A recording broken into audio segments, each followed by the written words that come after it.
এখন সময় বিকেল 4:30। দেখতে পাচ্ছেন এই মুহূর্তে শিটংয়েরই অবস্থা। শেষ দুপুর থেকে বৃষ্টি আরম্ভ হয়েছে।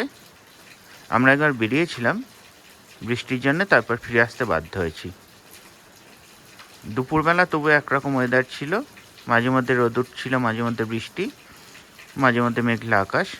কিন্তু এই মুহূর্তে যেটা অবস্থাই, বিকেল তো ঘনিয়ে আসছে, সন্ধ্যে নেমে আসছে, তার মধ্যে এরকম বৃষ্টি। হোমস্টে থেকে বাইরে যাওয়ার কোনো উপায় নেই। আস্তে আস্তে তাপমাত্রা কমছে, যত সন্ধে হয়ে আসছে ততই এরকম মেঘ ঘনিয়ে আসছে, অন্ধকার হয়ে আসছে এবং বৃষ্টির মাত্রা বাড়ছে।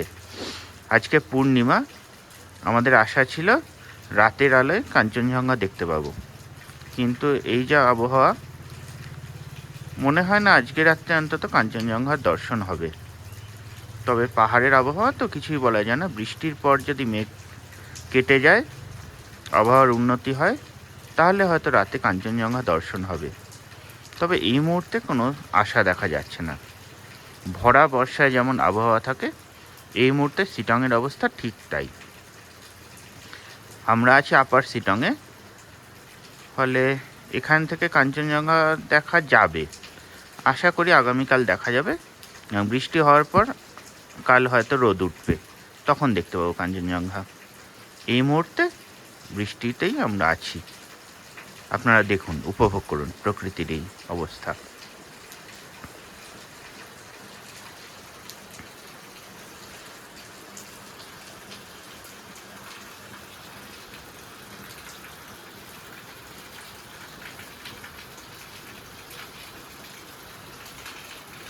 বৃষ্টিতে এই বেচারাও কোথাও যেতে পারছে না, উঠে চলে এসেছে।